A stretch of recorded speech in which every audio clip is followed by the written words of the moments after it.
Right now, we're on our way to X16 in Toronto, Ontario, a yearly Microsoft event where they show off a whole bunch of brand new Windows and Xbox games. I've got no idea what games and hardware and software they're going to be showing off this year, but I'm pretty excited to find out. Let's go.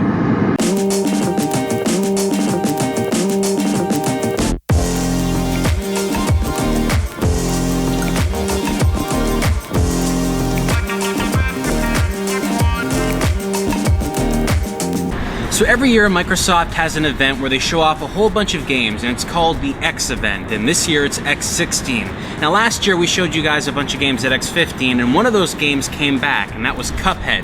Now Cuphead is a really fun game, and I know we haven't really seen the final version of it, but I just got to play a whole hell of a lot of it, and as you can see here in this game footage, it looks pretty amazing. I mean, the game is flawless. It's got these amazing visuals that look like an old Fletcher cartoon or an old, I don't know, Merry Melodies cartoon from Disney. I'm really liking the way this game looks, and it plays really hard. I mean, not super difficult, but hard enough that you get a little bit of a challenge from it. I've been really enjoying that.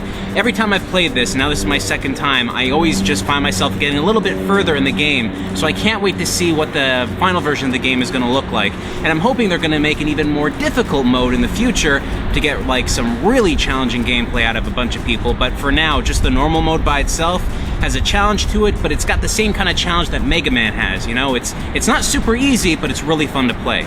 We also got to take a look at Forza Horizon 3. Now, this is the third entry in the series of Horizon games, and I gotta say, I wasn't like the biggest fan of the first two Horizon games too much because they're just basically driving simulators where you just go around and race and stuff like that, and those are pretty cool for people that like them, and although I did find these to be a pretty, you know, fun, moderate racing game, the third one has some really good graphics. I really like the setting that it's in, and I got to try out a couple of different vehicles as well. In this time around, I don't know if it's really new to the series, but they've got some rally-type gameplay that has a really good feel to it. In Australia, which is where this game is taking place, they've got a lot of really different visuals going on, a lot of beach areas and a lot of foresty type stuff, and it's got a really nice, sharp look to it. I'm pretty sure if you're a fan of the other Forza games, especially the Horizon series, you're gonna like this entry, so look forward to this one when it comes out.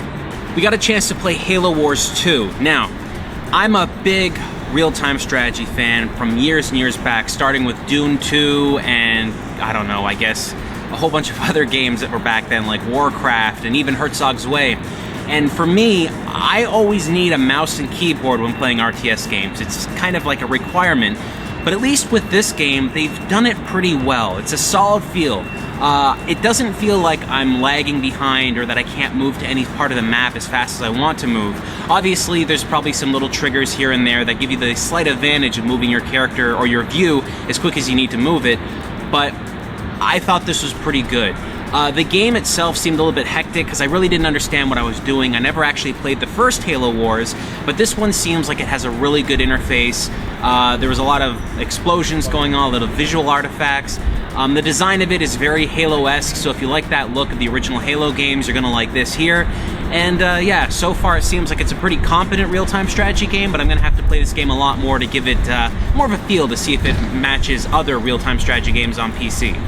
We got some hands-on time with Dead Rising 4, which is exactly like the original Dead Rising games, only this time there's a lot more zombies.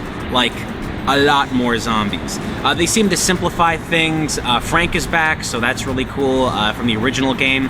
And you're taking pictures once again in certain sequences, so they showed off a little bit of that. But now there's this like exosuit that you can wear in certain events, and it gives you these super powered abilities, so you can like rip off like parking meters and smack people, and it's really fun. There's vehicles in the game again, and there's just a whole bunch of fun stuff they're doing in this.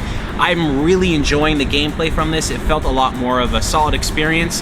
The original Dead Rising games I played, I thought were pretty decent games, but I never really fell in love with them. But I think this one I might like a lot more, so I'm looking forward to this one when it comes out. We got to play Final Fantasy 15. Now, this is the demo that they were showing off in Germany a couple of weeks back, and this game here it is a very different demo. Usually at these events when they show you a demo for Final Fantasy, for any game really, the demo jumps you in really quick so you can get a whole handle of the experience and the gameplay. But they did something different here. As soon as you start this game, it's a slow build. You get a lot of narrative building, you get a lot of cutscenes, and you get introduced to the characters. So I got to hear a lot of the voice acting, a lot of the story work that's going into this, and it actually seems pretty engaging. I'll be honest, I haven't played all the Final Fantasy games out there.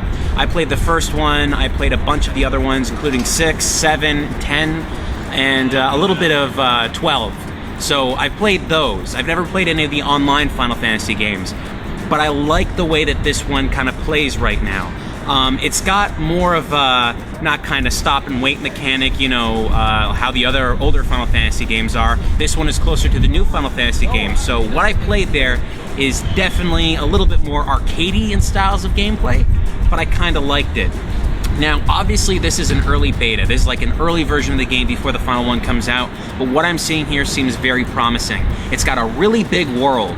And I couldn't actually get any time in to actually drive any of the vehicles in the game, unfortunately, because as soon as the demo starts up, you're pushing the car right at the beginning there, and you just keep pushing it, so that was kind of sad. But I mean, that's cool, right? Because they're showing you that that is something that's in the game, but I really wish they gave me a little bit more freedom to play more of the game out there, but what I could experience, there was definitely a lot of gameplay to be had here in a very big open world.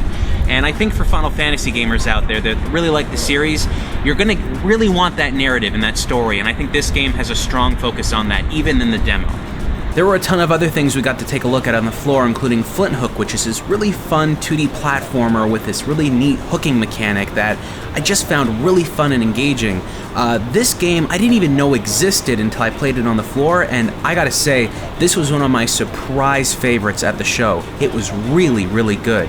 And if you guys don't know anything about the game, check it out at flinthook.com and find out more about this, because I think when this game comes out, a lot of people are going to be talking about it. We also got a chance to play Ubisoft's Steep, which is this brand new snowboarding, skiing, and flight suit game where you're on this big mountain and you can pretty much go anywhere you want and just go down the hill as fast as you can.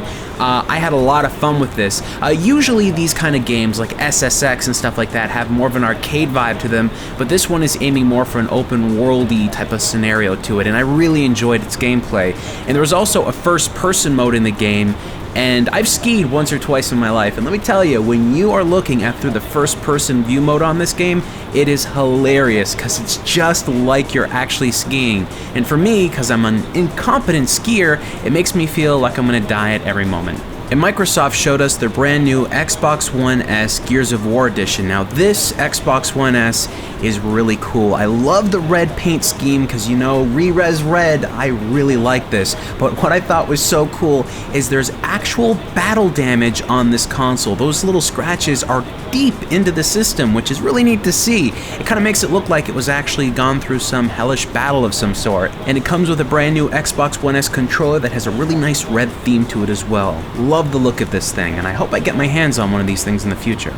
So that was X16 for this year, and guys, I gotta say, I had a lot of fun. I always love coming to these things every year because you get to experience and see so many games that aren't on the market yet. And usually when you go to these things, they don't allow you to capture footage directly because they're a little worried that they might see some glitches and stuff like that. But this year, they pretty much allowed us to capture all the games directly, which is a very big prop to Microsoft, because seriously, rarely anybody does that at events like this, so it's a really cool thing to see. That means they probably trust their games a heck of a lot. So that's what they showed off this year. I can't wait to see what's going on next year, because honestly, next year is going to be all about 4K gaming when it comes to Xbox Scorpio coming out, so I can't wait for that. Until then, this was X16.